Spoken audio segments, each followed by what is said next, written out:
Do you struggle with poor posture, back pain, and you have no idea how to fix it? Are you always told to have better posture, but it's extremely difficult or impossible to have that good posture? What if I told you that your posture is automatic? I submit to you that if you have bad posture, it's because your body automatically creates bad posture. And other people have good posture because their body automatically creates good posture. Now, the question that you may ask is, how can I have good automatic posture so that I can reduce and eliminate some back pain? Okay.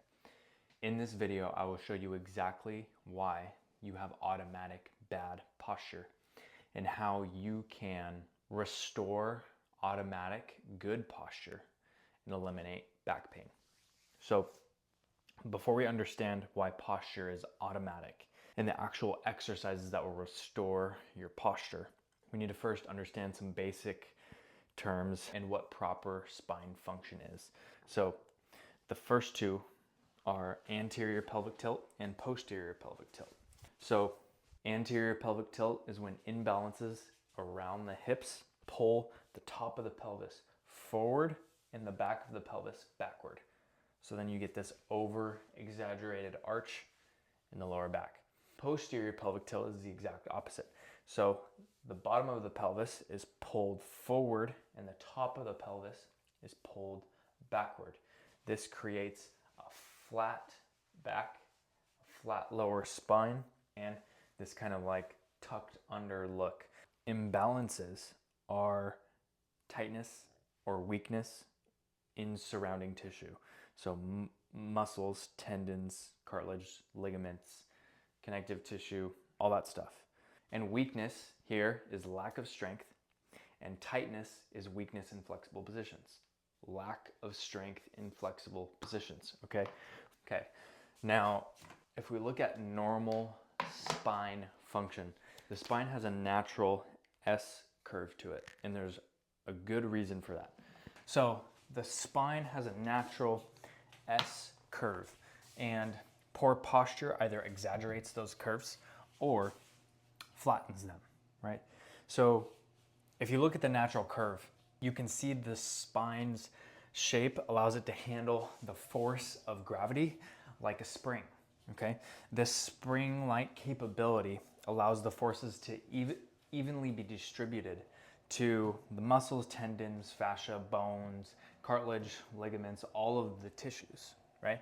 This spring-like ability, this ability to bend allows force to evenly be distributed to all of the tissues rather than all of the stress being handled by one or a few of these tissues, overloading those tissues, and this leads to degeneration, decay, things like that as well.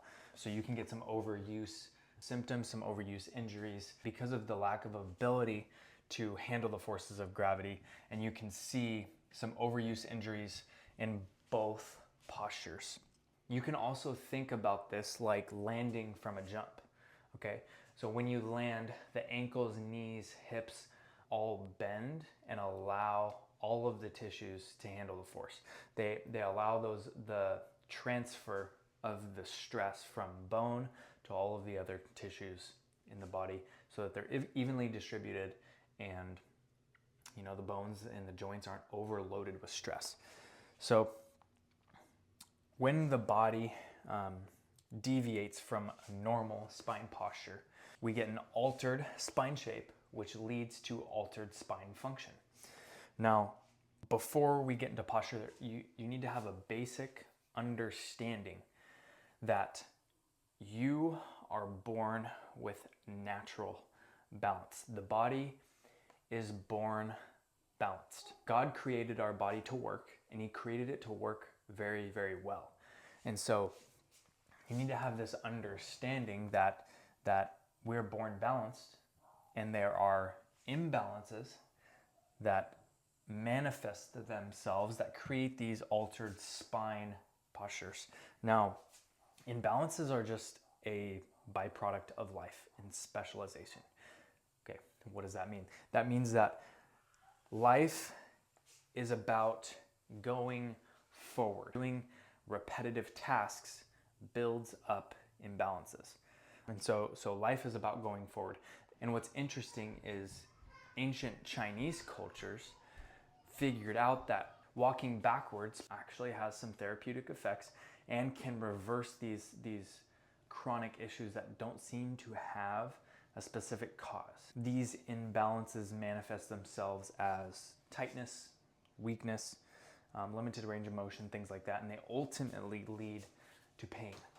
Probably one of the most impactful, repetitive things that cause imbalances in your life is sitting. This causes a lot of weakness around the hip flexors, hamstrings, upper calf, outer hip, inner hip, like all around the hips. And the lower core muscles become very, very weak. And it's terrible. I mean, sitting is terrible. I mean, there's no way around it. But at the same time, sitting is terrible for maintaining the function of the body, especially the lower spine. But these imbalances aren't an end-all be-all. You can do something to start reversing the effects of sitting, for example. You can do something to start reversing the imbalances that you create in your life. So one last point, balances lead to structural change. So for example, if you currently have poor posture, that's a result of imbalances and living in the state of those imbalances for a long period of time. Your posture starts to change. If you have poor posture, if you have rounded shoulders, that's generally a cause of a tight chest and weak posture muscles on the backside, keeping you in that position. So all of these things are adopted because of the imbalances going on in your body. So now, like I mentioned before, there are two types of poor posture. Okay. In this one, there are exaggerated curves. This one, there are flattened curves or exaggeration, flattening. In both of these instances, they are caused by weakness and tightness of the muscles that maintain a good posture, just in different combinations. So in this one, some muscles may be weak, and this one, those same muscles may be tighter. However, generally in both of them, those same muscles are weak and tight. It's just in exaggerated postures, those muscles may be weaker than they are tight. In flattened spine curves, those muscles may be tighter than they are weaker, or vice versa, right? Okay, so we'll get into the specifics. Let's first look at exaggeration. Exaggeration intensifies the pressure on the spine in very specific areas and increases constant stress on the facet joints. So we see increased pressure here, right under the neck, increased pressure here, right in the mid and upper spine, and increased pressure here in the lumbar spine. Now, these points, so if you think about the spine and its spring-like nature, with the exaggerated curves, this actual spring motion can actually cause more pain at these points of increased stress. And with more bend of the spine at rest, the facet joints on the back of the spine are constantly in a position where they may be in a much more vulnerable position. Yeah. So the imbalances that characterize exaggerated posture are weak muscles first, the abdominals, glutes, hamstrings, neck extensors, trap muscles, rhomboids. Those are the general muscles that are more weak. This prevents posture maintenance. Okay. Now the tight muscles in an exaggerated posture are the hip flexors, the spine extensors, neck flexors, and the chest. Okay. These muscles pull shoulders and neck forward and the pelvis into anterior tilt. Now that we know a little bit about exaggeration, now let's look at the flattening of the curves. Now, the flattening decreases the ability of the spine to handle stress, to handle force. It also reduces the ability of the spine to bend. If you think of these as sticks, these between normal and flattened, if you think of these as sticks, and you place this end on the ground, right? This, and then you apply pressure from the top, this stick is gonna bend a lot easier than this one, right? And to get this one to bend, you might have to apply a lot of force before it bends. And that's not ideal because when we apply force to the spine in any direction, we want the ability to bend so that force can be evenly distributed between the muscles, the tendons, the fascia, all of the tissues in the body, right? So this flattening prevents the evenly distribution of the force between all of the tissues. If you take the jumping example, if you jump and you don't allow your knees, your ankles, or your hips to bend and you land on your heels, you're gonna feel that stress go through your bones into your head. Like the bending of the joints allow the dispersion of forces between the muscles, the tendons, the ligaments, the bones, the joints, the cartilage, the connective tissue. It allows the distribution of force to all of those things evenly. And if I don't bend those joints, it keeps the force on the bone. It keeps the force on, specifically with the spine, the discs, the vertebrae, and the ligaments that are really close to the spine. And so that can manifest itself as degeneration over time. It can show itself as disc herniations because the tissue around the spine, the muscles, the tendons, the connective tissue are not working properly, and they're not working as much as they should. So those tissues begin to atrophy. And as those tissues atrophy, you can see that the discs themselves aren't held into their place as well. And you get less blood flow to the area, less healing, less regeneration. And so the imbalances that characterize a flattened spine curve are the weak muscles are hip flexors, spine extensors, trap muscles, rhomboids, deep cervical flexors, which are deep muscles on the front of the neck here, the chin tuck muscles. And so they're the muscles that control the chin down and the neck back. You're gonna have fun with that one later. That exercise is killer. Anyways, and also the neck extensors, the muscles on the back of the neck. These weaknesses reduce lower spine ability, neck stability, and posture. Okay. Tight muscles are going to be generally the abdominals, the glutes, the hamstrings that pull the lower pelvis forward, the top of the pelvis back into posterior pelvic tilt. So now you have a general idea of both issues and the imbalances that are found with them. Here are the exercises that will rebuild strength and open up the areas around the spine to help you restore the natural, normal S-curve that we're looking for in a healthy spine. So now that you understand both problems and what contributes to poor posture in both cases, it's actually pretty simple to start addressing these areas and to turn your bad posture into automatic good posture. So first, we need to restore proper pelvic tilt. And we can do that by first strengthening the hip flexors with a hip flexor raise. Work towards getting your knee above your hip for 20 reps. That's a good goal. Okay, and then you can start adding weight by strapping it to your foot. And I like anywhere from 10 to 20 reps per set. It's important that we're strong here, but it's also important that we're strong here.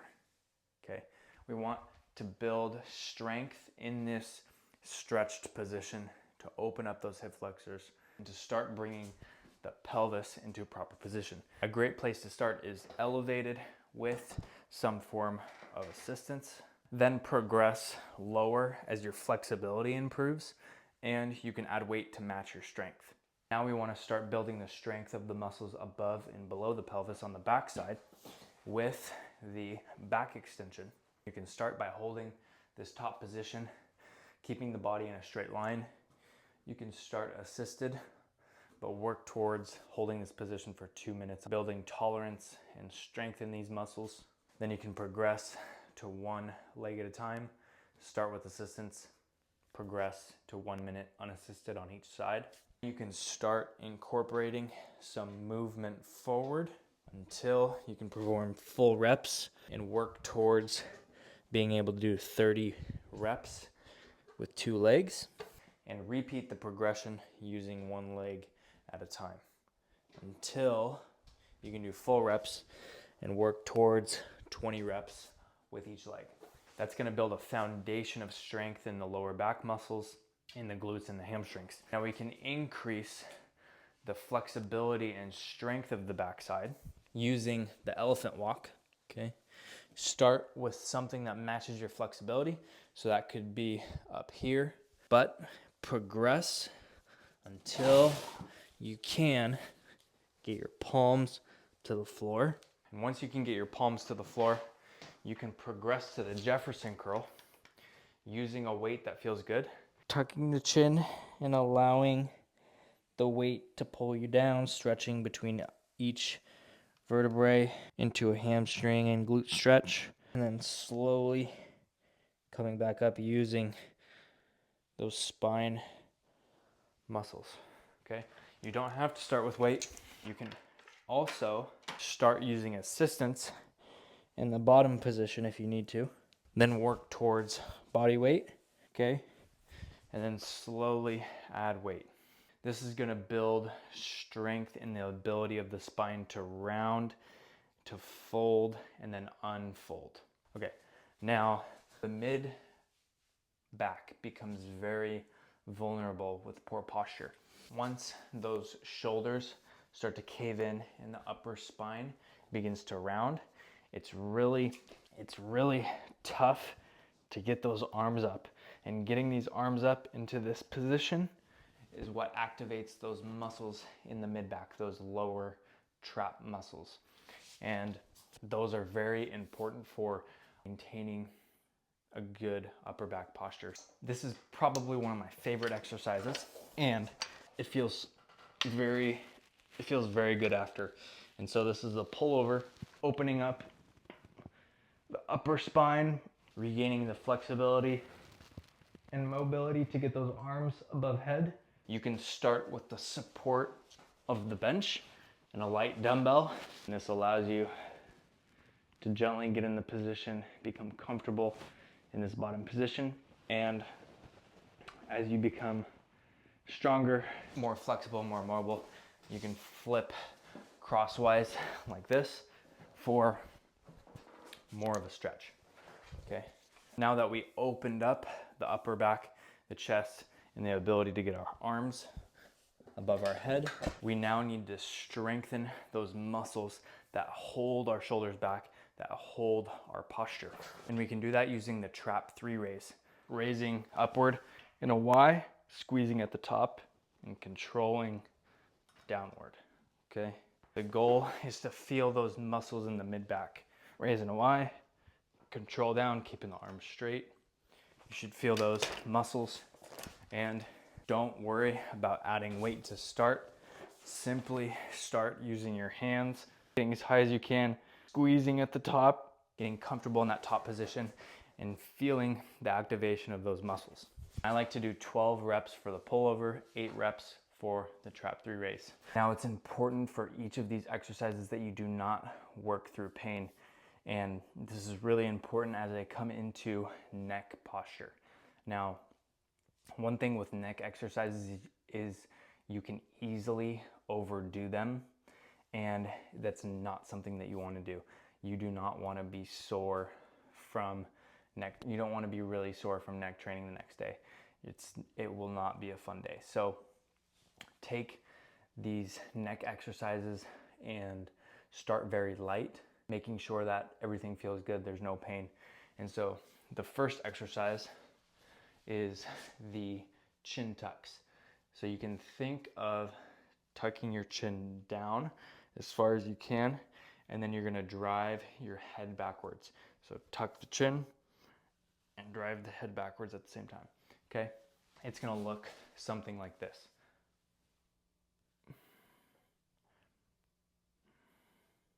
You're gonna feel those muscles very deep and on either side here. Strengthen those muscles on the front of the neck that keep you in a good posture. For the chin tucks, I like starting with about 10 reps. That's all you need. And personally, I do this one in the car. And so that's a great place to do this one. is on your way to work or on your way home. Now, the second exercise is the neck bridge to strengthen the muscles behind the neck here. And so start with your head on the wall, get some padding if you need. Take a small step outward, and you're gonna lift your body into a straight line using your neck muscles to keep yourself here. Now, if you push too far forward, you're not gonna feel any tension on those neck muscles. And so keep the body in a straight line to challenge those muscles that keep good posture. And to make it tougher, you can walk the feet out. I like holding this position for 8 seconds for 3 reps and slowly lower down. And eventually you should work towards the ability to hold your body up using your neck muscles. Okay, that's gonna be a really good measure of neck strength. And these exercises are very, very important, especially because most of us have to sit for long periods of time, whether that be in a vehicle, at work, or, you know, we're surrounded by sitting a lot. And, you know, looking at a device that causes more poor neck posture, these exercises are things that you need to do to reverse these daily effects of sitting in poor posture. And as you become stronger, as you become more open in these areas, your posture will start to become automatic. It's simple math, because as your muscles get stronger and more flexible, your posture becomes better. And not only does your posture become better, it actually becomes automatic. Good posture becomes automatic as, like, for example, as my chest opens up and my muscles on the back side in the mid back become stronger, this now becomes a natural position, right? This instead of this rounded posture, okay? And so these exercises are key to building that automatic posture that you don't have to work for, to prevent neck pain, to prevent back pain. And this will help so much in your everyday life. And I hope that all of this makes sense. I hope that you start doing these exercises to correct your posture and to achieve automatic good posture. I hope that you enjoyed the video. Please share it, like it, subscribe for more content. I look forward to seeing you in a future video. Take care.